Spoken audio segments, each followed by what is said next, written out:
So welcome to the Salt Power Yoga Meditation Techniques on a Friday night. And welcome to our very special guest, Dr Emilia Dauway.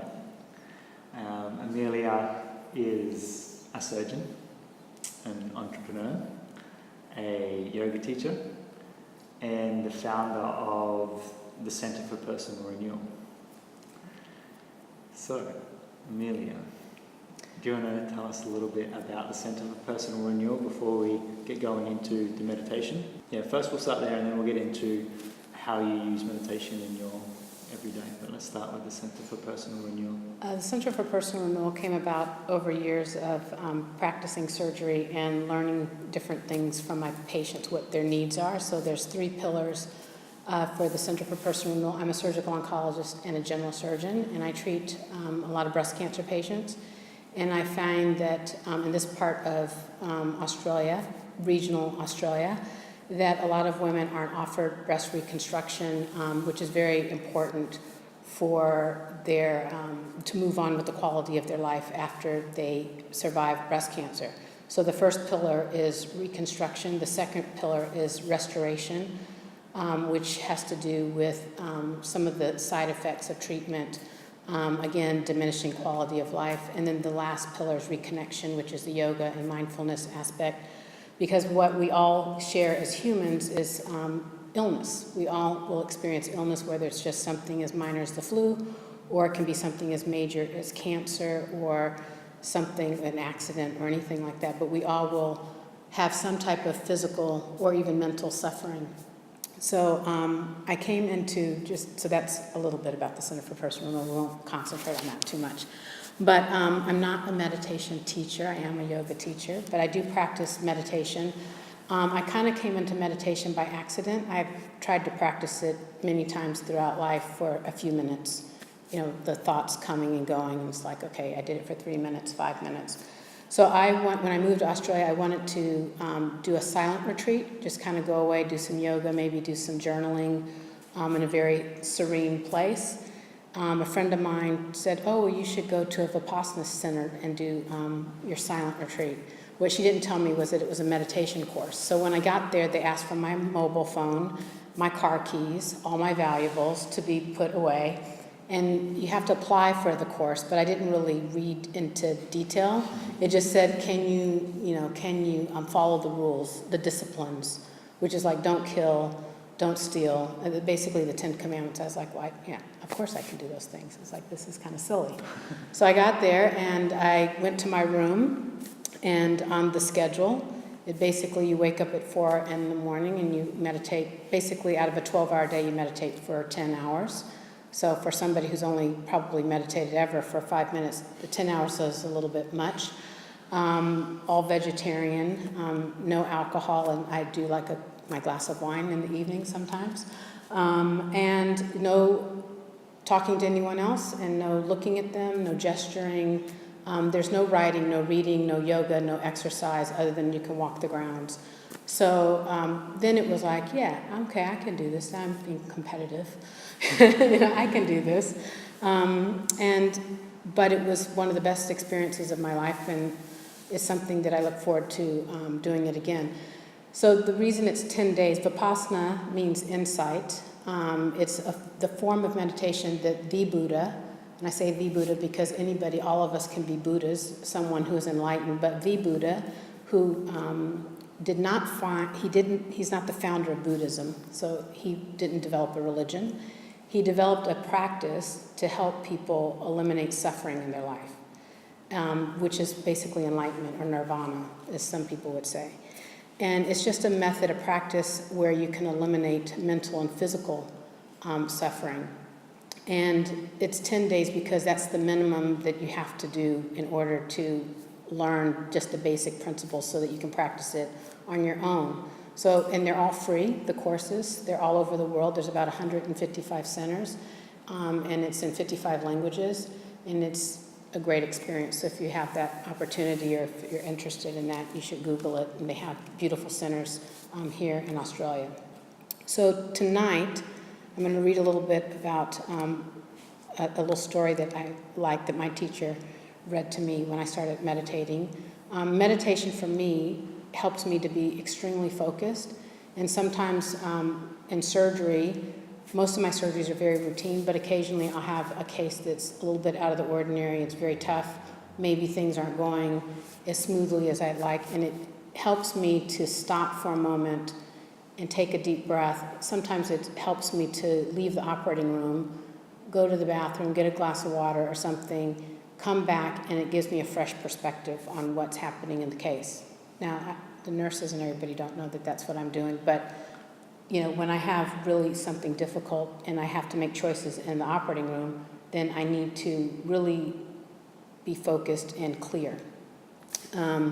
Most of our lives, we're going through life very routine. You drive home. How many people here have driven home and you got home and you didn't remember passing the store? You were supposed to stop at the grocery store to pick something up and you went right past it and you don't even remember passing it. Like you were at work and now you're pulling into the drive and you're just like, where was the journey? So people are going through life that way every day. We're so, we have all these thoughts and just running around and crazy. And now we have these things, our device that we have relationships with now. If you just walk around or go to the light box, let's say I have a picture at the light box where I went out with some friends and I took a picture of so many people, everybody was like this. So we're not connected. So sometimes to connect, you have to disconnect. And meditation is a way to do that. So even if you meditate only for 3 minutes a day, 5 minutes a day, or if you do an hour a day or 2 hours a day, whatever it is, you're going to benefit from it. And some of the physical benefits of meditation is by slowing your respiratory rate, you can lower your blood pressure, you can lower your heart rate. And the yogis learned long ago that if you can slow your respiratory rate, then that's linked to longevity. So if you look at mammals such as whales that only breathe 3 to 5 times a minute, they live for 80 years or 90 years. They live a long time. So scientifically, if you can slower your heart rate, lower your blood pressure, heart rate, you actually are benefiting yourself, in your overall health. Okay. Also, meditation has been shown to raise emotional intelligence, decrease stress. If you decrease stress, you decrease the cortisol hormone that is our fight and flight hormone. But that cortisol level being too high all the time, being on that edge all the time, is really bad for our bodies. So there's so many benefits. So I'm going to get into, we want to start practicing some yoga. Can I ask a question before we start? Yeah. Do you have a daily practice? Yes. So what does it look like? So every morning my alarm goes off at 4:30, and that's because I did the 10-day practice and we had to wake up at 4, and then we started meditation at 4:30. I'm not like some meditation guru that meditates for hours in the morning, but I found that when I get up in the morning, I have to be to work at 8. So if I get up at 4:30 and that's 3.5 hours to myself before I actually have to go into work. So when I go into work and everybody's like, oh, so-and-so called, or you have this to, everybody's job is hectic. I don't care what you do. But when you get to work, everybody wants your attention. You've got all these things going. It's like a fire drill. But I'm like so calm. I'm like, I've already done some yoga. I had breakfast. I got to play with my dogs. Or I just got to do nothing. Just sit there and drink a cup of tea. I have my meditation. So I can go into work calm and not get frazzled. And the mornings that I don't do that I sleep in or something, it's a different day. And I know the difference. So, and my dogs know the difference too, because they know when the alarm goes off, that means I'm supposed to get up and they're supposed to get fed and stuff. So there is no sleeping in, even, they don't know Monday from like Saturday. So it's an everyday get up and do something. So, I find that it's very beneficial. So when I did the practice, it's recommended that you meditate in an hour in the morning and an hour at night before going to bed. Do I do that every day? No. I try to, and sometimes I'm really good at meditating and I can sit really still and really quiet my mind, and other times I struggle, but that's why it's a practice. So it's same with my physical yoga practice. Sometimes my body is really flexible and strong, and then other days it needs restoration, it needs healing, and it needs rest. And the whole purpose of meditation and the whole purpose of yoga, which meditation is one of the 8 limbs of yoga, the asanas, the physical practice, what people think is what yoga is, all of it is just self-realization. So vipassana means insight, and what you're having insight into yourself. It helps you to quiet your mind, because imagine, people say, oh, when people think of power, powerful men or, world leaders, they think they're powerful because they have control over other people and have control over all these things. But real power comes when you can control yourself. So have you ever been in a relationship or known somebody well enough where if you said the one thing or did the one thing, you would make them angry? Or you have that little trigger too. We all have a little trigger for sadness, for anger, for anxiety, or whatever. But imagine if somebody could poke the hornet's nest and you just kind of like, you feel angry, but you recognize it, and then you can respond appropriately. Or you might choose to respond inappropriately, but you still chose it yourself. You chose what you wanted to do. You control your mind, you can control your thoughts. All the negative chatter we have about ourselves, you can control that. You can change that dialogue into a positive dialogue. So controlling your own mind and be able to look at things without judgment, including yourself, and being able to respond with grace and reverence to situations, that's real power. So the monkey mind, where we're just all over the place and we have no control, and somebody says something to you and you just pop off on them and then you feel bad about it later, you can control all of that. It doesn't have to be that way. Meditation is really just about training the mind. It's not like you go to the gym and train your body. We don't spend enough time training our mind. You don't need to go to a Vipassana retreat for 10 days. You just spend 2 or 3 minutes when you wake up training your mind, and it literally changes your day. Like you said, changes your day will be totally different if you don't have that practice in the morning. The other thing is, a lot of people tell me, well, I just fall asleep when I meditate. And it's great for insomnia. So, when you lay down at night to go to sleep, your body needs to rest. Your mind doesn't need you to lay down. Your mind doesn't need to lay down on a pillow. Your body needs to lay down for the 7 or 8 hours to rest. Your mind, if you were awake at night and you were able to calm your mind and meditate, even just for a few hours, you would come, when you got up in the morning, like physically just, walked around, you would feel as rested as if you had slept 8 hours. So people that are stressed because, I got to get up in 5 hours and all these thoughts, if you just calm your mind and did a breathing practice of meditation, you would feel as good or better as if you had slept the whole night. So I'm going to read something to you. It's a little story that I like. It's called Somology. Once a young professor was making a sea voyage. He was a highly educated man with a long tail of letters after his name, but he had little experience of life. In the crew of the ship on which he was traveling was an illiterate old sailor. Every evening the sailor would visit the cabin of the young professor to listen to him hold forth on many different subjects. He was very impressed with the learning of the young man. One evening, as the sailor was about to leave the cabin, after several hours of conversation, the professor asked, "Old man, have you studied geology?" "What is that, sir?" "The science of the earth." "No, sir, I have never been to any school or college. I have never studied anything." "Old man, you have wasted a quarter of your life."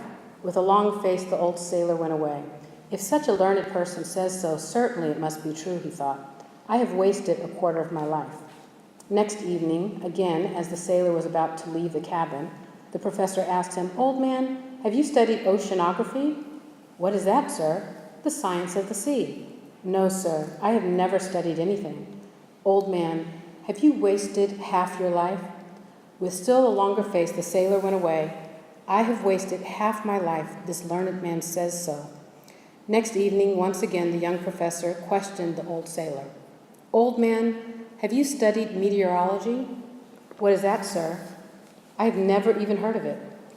"Why, the science of the wind, the rain, and the weather." "No, sir, as I told you, I have never been to any school. I have never studied anything." You have not studied the science of the earth on which you live. You have not studied the science of the sea on which you earn your livelihood. You have not studied the science of the weather which you encounter every day. Old man, you have wasted 3/4 of your life." The old sailor was very unhappy. "This learned man says that I have wasted 3/4 of my life. Certainly I must have wasted 3/4 of my life." The next day, it was the turn of the old sailor. He came running to the cabin of the young man and cried, "Professor, sir, have you studied swimology?" "Swimology? What do you mean?" "Can you swim, sir?" "No, I don't know how to swim." "Professor, sir, you have wasted all of your life. The ship has struck a rock and is sinking. Those who can swim may reach the nearby shore, but those who cannot swim will drown." "I'm so sorry, Professor, sir. You have surely lost your life." So, the moral is, you may study all the ologies of the world, but if you do not learn swimology, all of your studies are useless. You may read and write books on swimming. You may debate on its subtle theoretical aspects. But how will you help you if you refuse to enter the water yourself? You must learn how to swim. Same thing with meditation. To meditate, you have to just do it. Even if it's for 60 seconds, 30 minutes, 5 minutes, an hour, whatever it is, you just have to do it. It's a practice, like anything. So let's start meditating. There's a saying in yoga that yoga is 99% practice and 1% theory. So the first meditation technique we're going to do is called Anapanasati, which is the first meditation practice of the Buddha. And what monks actually do start when they start to practice meditation is called Anapanasati.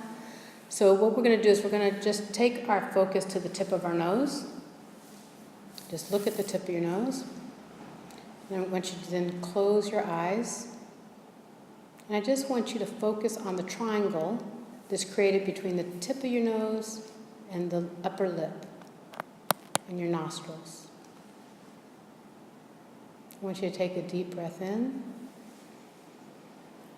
and a deep breath out. Another deep breath in and deep breath out.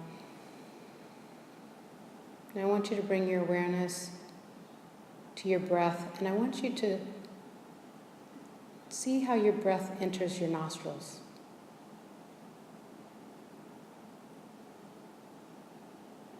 Does your breath enter into one nostril more than the other, the right more than the left? Or more on the left than the right?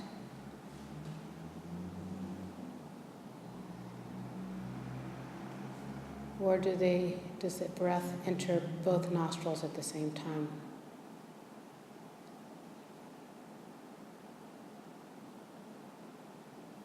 Notice if your breath is deep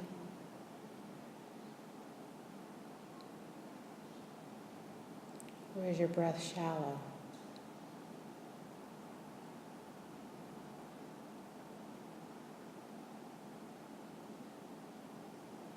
Notice the temperature of your breath.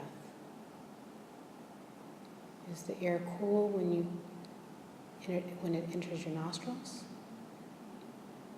And warm when it exits your nostrils?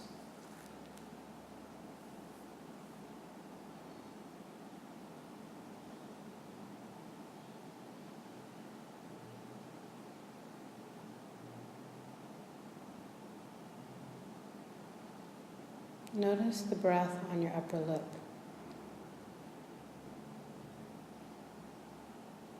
Maybe you feel your breath on your upper lip. Maybe you feel nothing on your upper lip.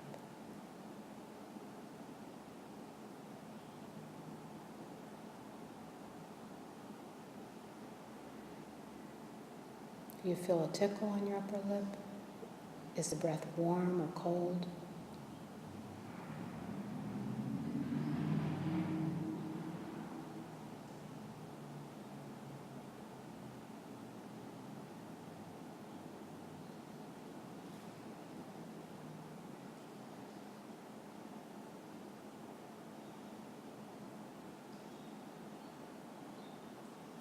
Continue to notice the subtleties of your breath without any judgment and just observation.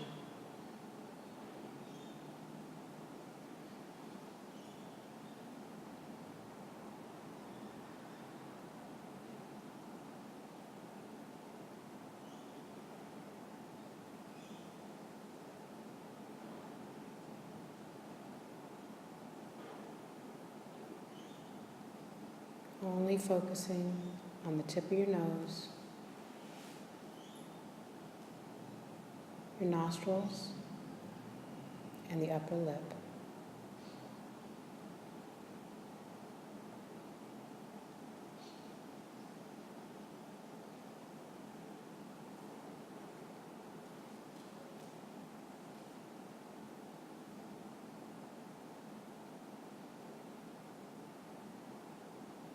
And if a thought enters your mind, that's okay. Bring your attention back to the tip of your nose, the nostrils, and the upper lip.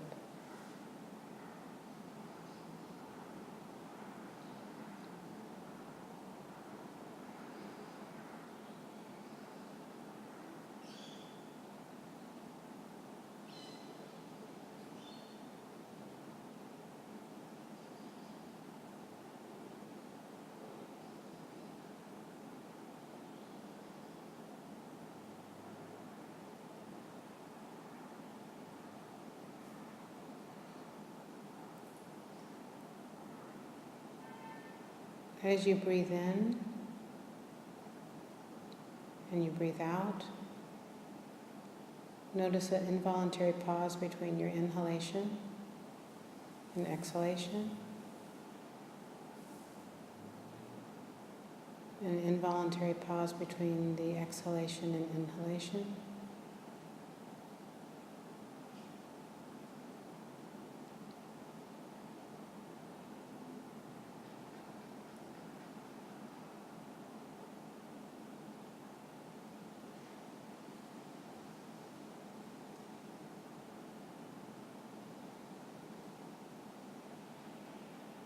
Continuing to focus on the breath.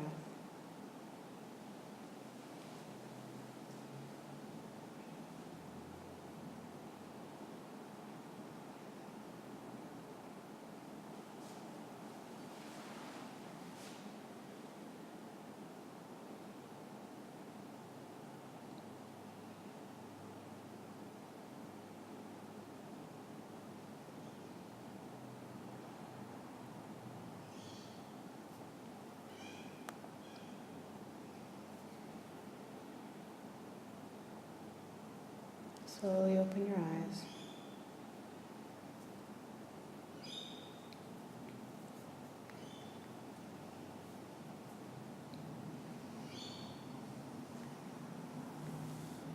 You can open your eyes. So how does that feel for everyone? That was 5 minutes of meditation.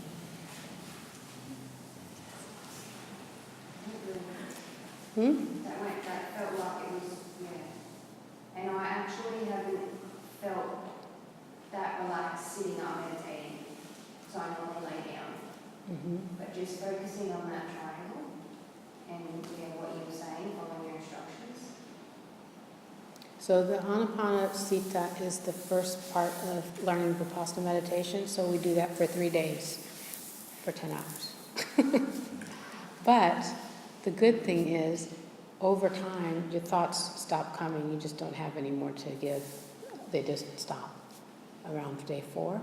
And then you're ready to focus on something else besides the triangle. But you relax. Your heart rate will slow, and your body does relax. And I hope you felt that. The other thing is the sitting posture. So initially, it's a little uncomfortable. You fidget. You can, or you got to do this, or you stretch out, and or you got that itch, and you got to scratch it. One thing I want you to do is, we have a lot of mozzies and sandflies here, and so we do get bit, or I do anyway. And if you have an itch, I want you to try this. If you're itching, don't scratch it. Just observe it. Realize you're itching, and watch it. It's going to go away. And then it'll come back with less intensity. Don't scratch it again. Just observe it. No matter how badly you want to scratch it, don't do it. The more you scratch it, if you know this, if you scratch it, it just gets worse. And you just, got to scratch it more. If you do that, and it's the same with pain. Some people do meditation to help with chronic pain. It doesn't mean that the pain is going to go away or that the ailment, is going to be relieved per se.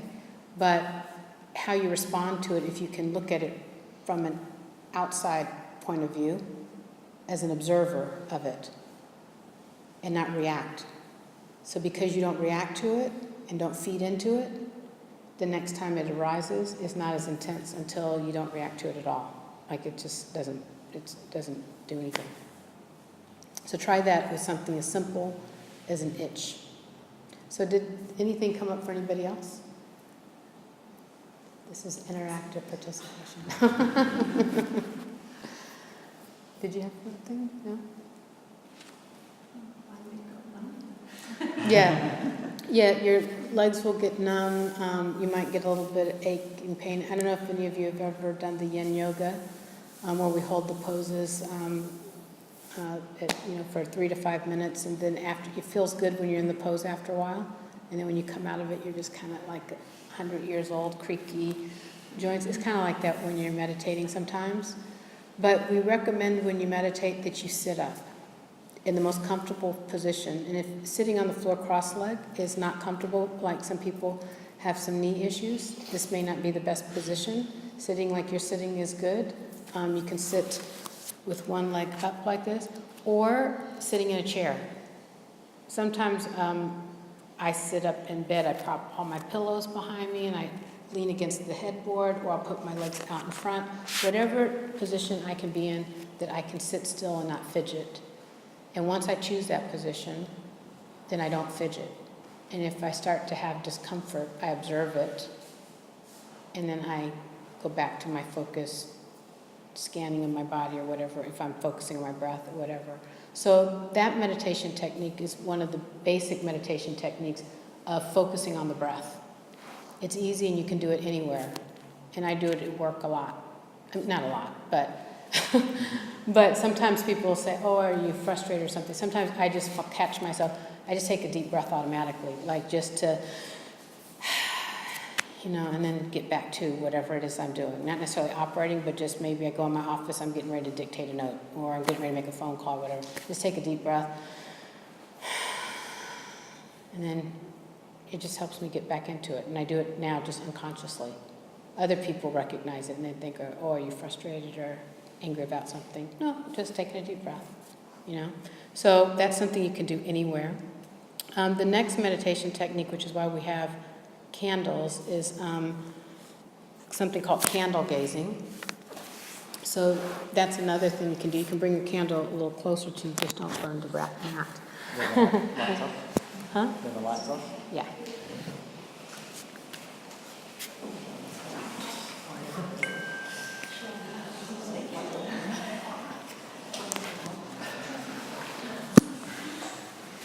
So bring the candle close enough, or bring your bolster close enough where you can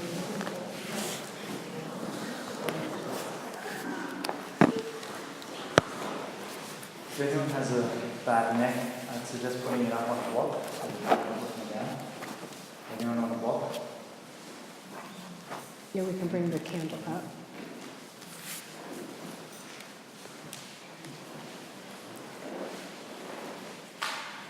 So you're just going to take your attention, again, back to your breath. Take a deep breath in, and deep breath out. And just focus on your candle,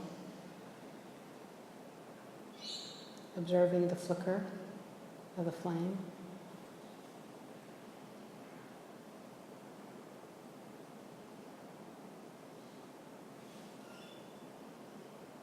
Noticing the shadowing around the candle.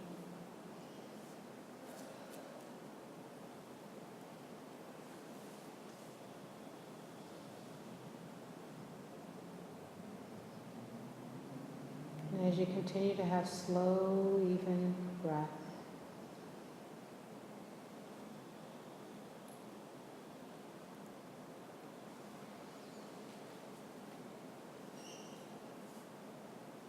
gaze deeper into the flame.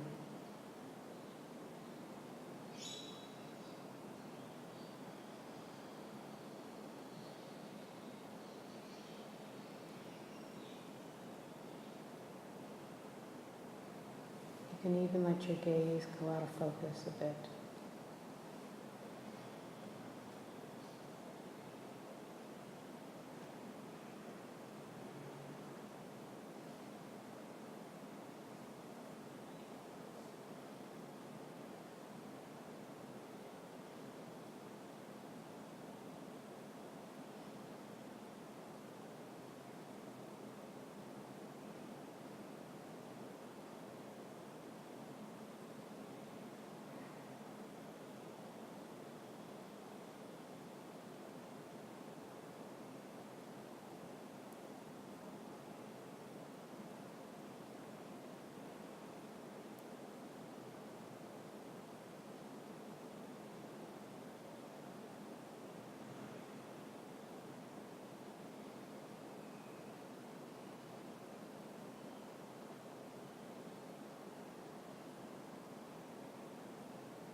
refocus your gaze so that you're clear.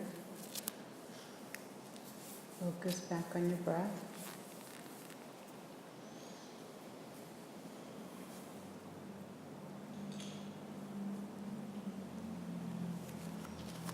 And look away from the candle if you'd like.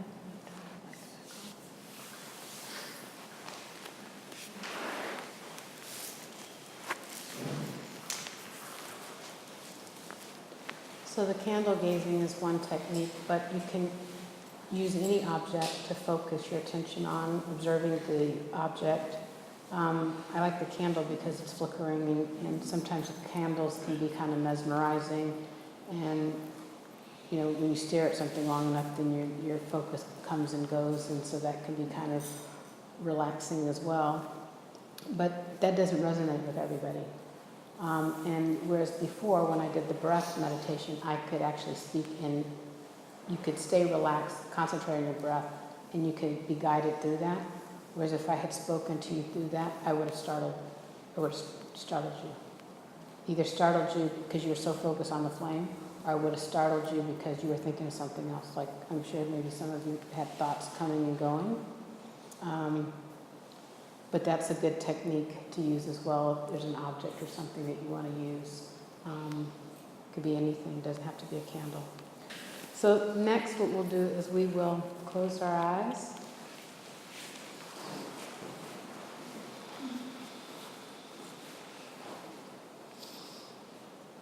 And now any thoughts that come into your mind, just allow them to come. Don't judge them, just observe them.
Okay.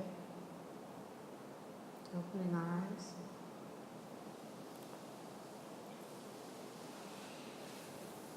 Did anyone observe any difference there?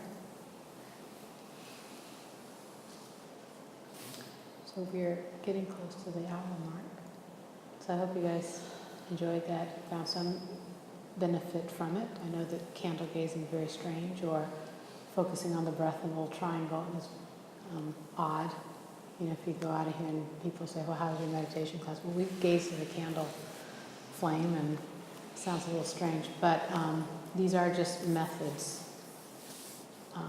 to achieve that relaxation in your mind and for you to go inside yourself. And there's now, you know, we all have smartphones or some type of device that we have, and there's different apps, meditation apps that you can try. That some are, you know, there's lots of them now, and that's something that you can use at home as well. And then keep coming on the Friday nights. It's nice to be able to meditate with others.